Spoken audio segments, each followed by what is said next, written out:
और वही आगे चल करके मुनि धर्म को स्वीकार करता है।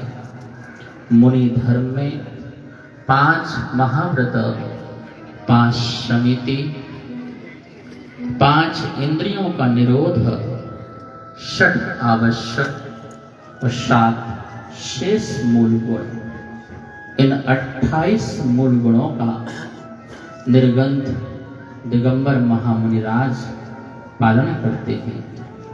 साथ साथ में उत्तर गुण 10 धर्मों का पालन, 12 अनुप्रेक्षाओं का चिंतन, 5 प्रकार के चारित्र पर आरूढ़ होना, 22 प्रकार के परिश्रमों को सहन करते हुए कर्मों की निर्जरा करना, मनोगुप्ति, वचन गुप्ति, काय गुप्ति, इसका पालन करते हुए ये मुनि धर्म के उत्तर गुणों में आते हैं।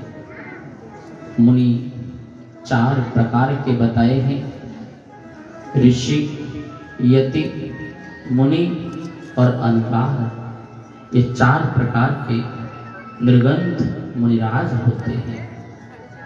चतुर्विध संघ मुनि, अर्का, श्रावक और श्राविका, ये दोनों भी मोक्ष मार्ग कहलाते हैं। सम्यक दर्शन ज्ञान चारित्राणि मोक्ष मार्गः। मोक्ष मार्ग सम्यक दर्शन, सम्यक ज्ञान और सम्यक चारित्र, इन तीनों की एकता का नाम है।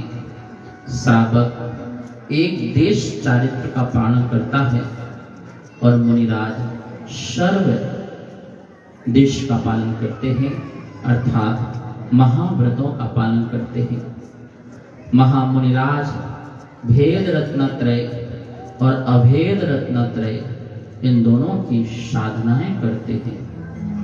साधक के अपने भाव होते हैं, जैसे जैसे भाव निर्मल होते जाते हैं, इस श्रावक का या श्रवण का गुण स्थान बढ़ता चढ़ता है।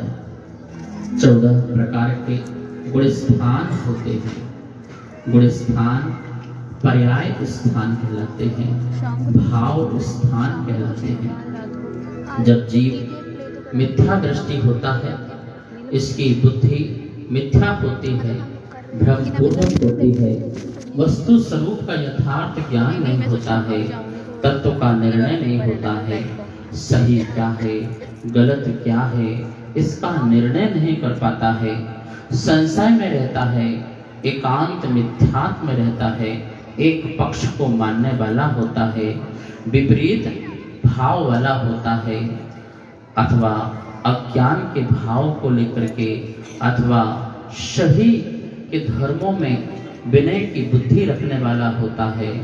ऐसा जब प्राणी होता है तो वह मिथ्या दृष्टि हो जाता है।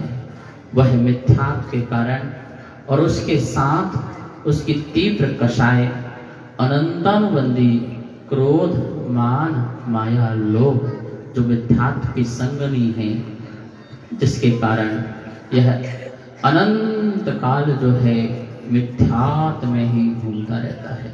मिथ्यात्व का मतलब है अनंत दुख, अनंत संसार, अनंत जन्म।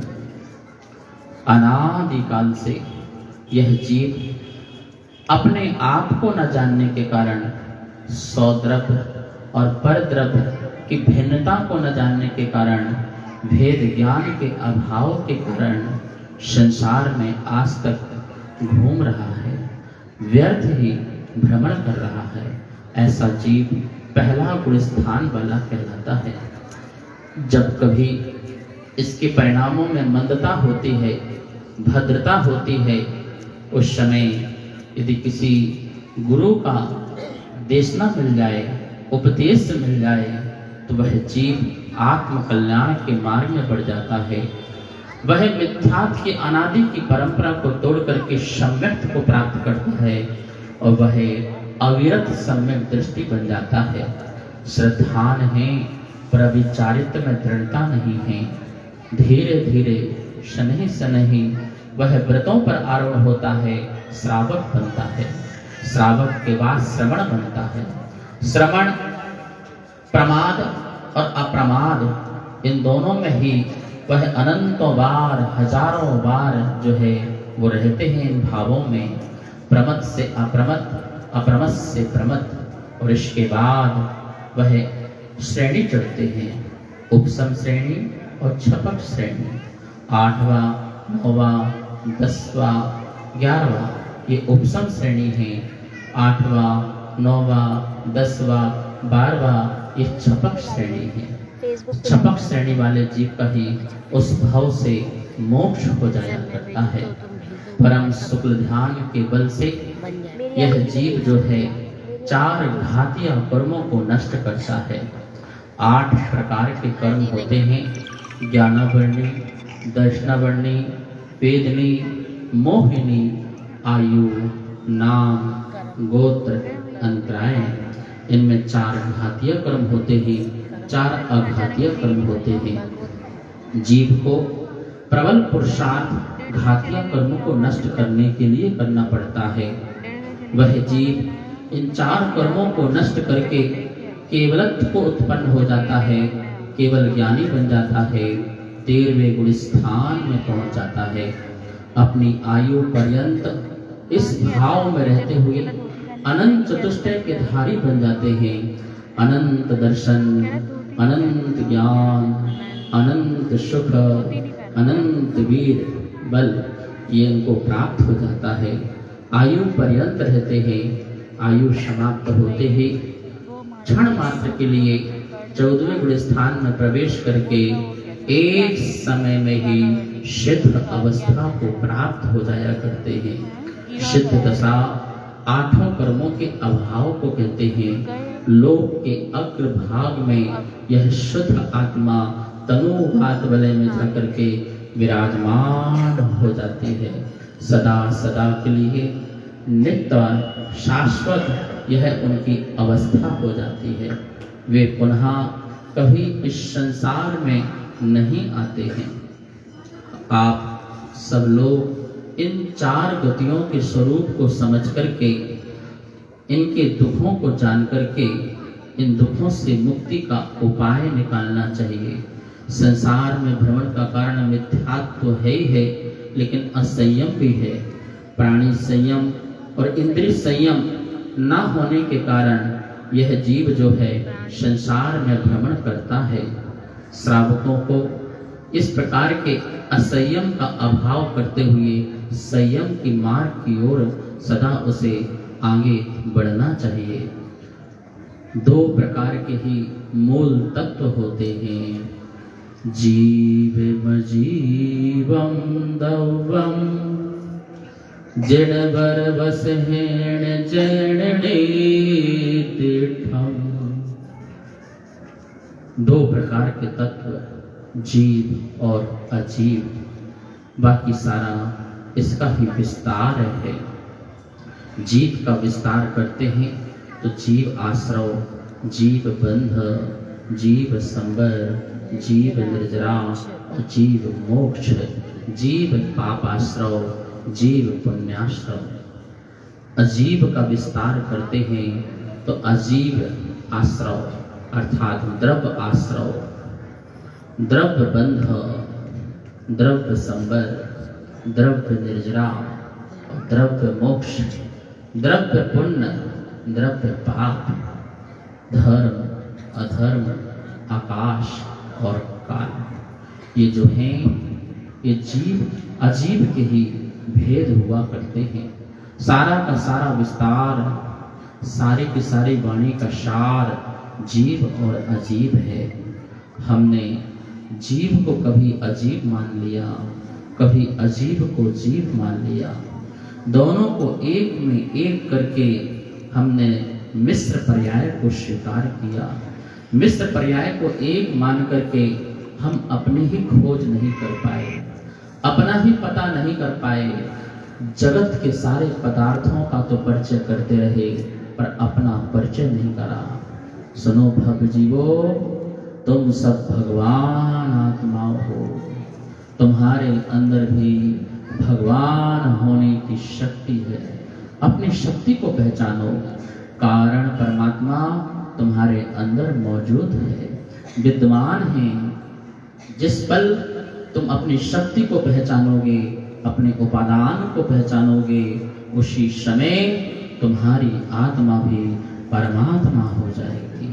तुम्हारी आत्मा भी कर्म से मुक्त हो जाएगी। तुम्हें पुरुषार्थ करना है। कर्म के उदय में हमें बहना नहीं है, कर्म के बहाव में हमें बहना नहीं है।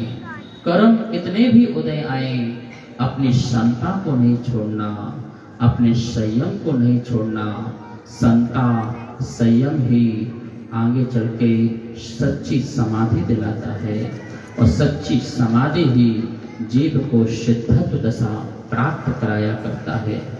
बहुत बहुत बड़े बड़े कर्म के उदय आप प्रथमा नियोग में पढ़ें, पुराण ग्रंथों को पढ़ें, चारित्र ग्रंथों को पढ़ें, दृढ़ता आती है। पुराण पुरुषों के बारे में पढ़ने से हमारा सम्यक दर्शन निर्मल होता है। हमें चारित्र के प्रति भाव प्रकट होते हैं। कितने कितने जीवों के ऊपर क्या क्या उपसर्ग हुए, कितने परिश्रमों को जीता, लेकिन उन्होंने अपने धर्म को नहीं छोड़ा। इसलिए सर्वप्रथम प्रथमान योग का स्वाध्याय करना चाहिए। प्रथमान योग का स्वाध्याय करने के उपरांत चारित्र की भाव जो बनते हैं वह हमारा चरणान योग ग्रंथ हो जाता है।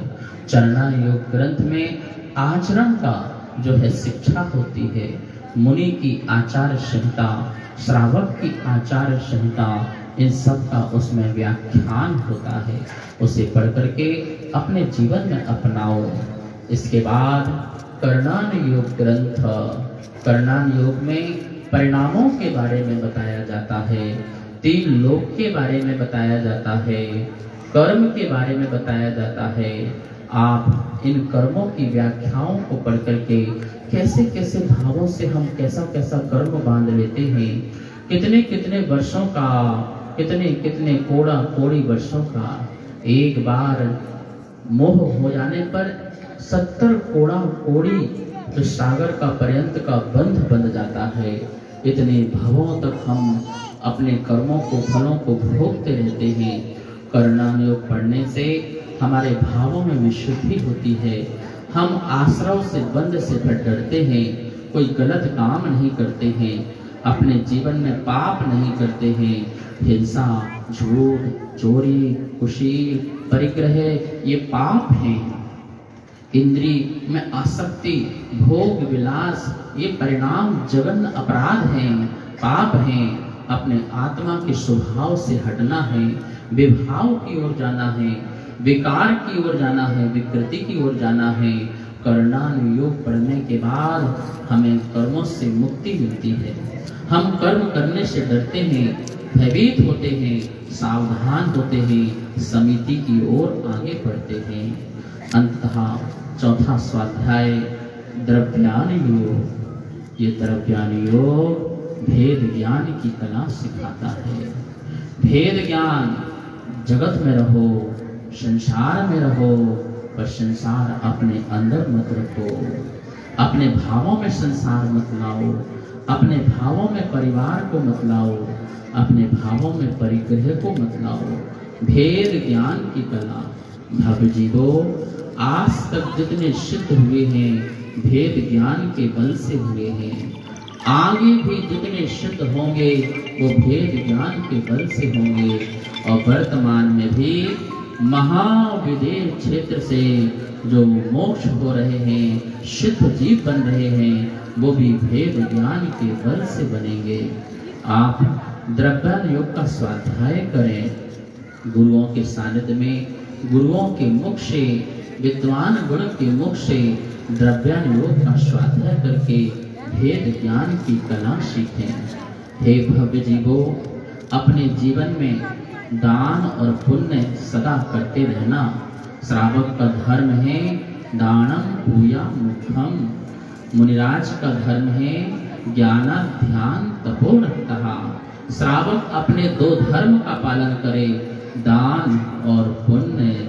मुनिराज अपने दो धर्म का पालन करें, ज्ञान और ध्यान दोनों ही अपने धर्म का पालन करते हुए मोक्ष मार्ग को प्रशस्त करते हैं। श्रावक सदा ही आहार दान, औषध दान, अभय दान, ज्ञान दान, ये मुनिराजों को, आर्यकाओं को, साधु साध्वियों को, एलक छुल्लक को या अविरत सम्यक दृष्टियों को यह 4 प्रकार का दान दिया करते हैं। इसके अलावा अपनी धन लक्ष्मी का, जिसका उन्होंने कसायों के माध्यम से या पाप के माध्यम से अर्जन किया है, उनकी शुद्धि के लिए सप्त क्षेत्रों में दान करें। सप्त क्षेत्रों में जीर्णोद्धार, प्राचीन तीर्थों का जीर्णोद्धार, जिन महिमा, जिन प्रतिष्ठा, जिन मंदिर, जिन प्रतिमा आदि अनेक जो शुभ कार्य हैं, अथवा साधर्मियों जनों की रक्षा के लिए, त्यागी व्रतियों की रक्षा के लिए इसमें खर्च करें, अथवा अपने बंधुजन जिनको आवश्यकता है उनका आप सहयोग करें। उस धन का इस प्रकार से आप उपयोग करें। धन की 3 गति होती है, दान, भोग या नष्ट है। दान करो या भोग करो या फिर वो नष्ट हो जाएगी। इस प्रकार से दान, प्रातः काल उठ करके जिनालय जाना, जिन मंदिर जाना, प्रभु का दर्शन करना, पूजा करना, अभिषेक करना, स्वाध्याय करना, गुरु महाराज आए हैं तो उनका दर्शन करना, नगर में कोई निर्गंध 4 प्रकार के साधु या चतुर्वेद संघ आ जाए तो भक्ति से परगाहन करके नवदा भक्ति पूर्वक उनको आहार दान देना। मन शुद्धि से, वचन की शुद्धि से, काय की शुद्धि से और आहार जन शुद्ध प्राशुक उनको यथा योग आगम की विधि से आहार कराना। इस प्रकार से दान और पूजा करने वाला सच्चा श्रावक होता है और ऐसा श्रावक इंसान कहलाता है। जो श्राव का आचार का पालन करता है वो सच्चा इंसान होता है और जो मूलाचार का पालन करता है वो चलता फिरता इंसान नहीं, भगवान हुआ करता है। वो निर्गंध गुरु दिगंबर संत हुआ करते हैं। आप सब लोग सौभाग्यशाली होते हैं जब आपको सच्चे देव, सच्चे शास्त्र और सच्चे गुरु मिल जाते हैं। भव जीवो, व्यसनों में मत लगना, कभी किसी प्रकार का मद्य का सेवन नहीं करना, कभी किसी प्रकार का मांस का सेवन नहीं करना, मधु का सेवन नहीं करना, पंच उदम्बरों का सेवन नहीं करना, जमी कंद का सेवन नहीं करना, रात्रि भोजन नहीं करना। बहुत पाप लगता है। अनंत जीवों की हत्या होती है। अनंत जीवों को मार करके तुम अपना जीवन बचाना चाहते हो, ये तो बहुत बड़ा जघन्य अपराध है। तुम्हें भी अनंत बार मरना पड़ेगा उनके हाथों से, तुम्हें भी अनंत जन्म उनसे लेना पड़ेगा और संसार में भ्रमण करना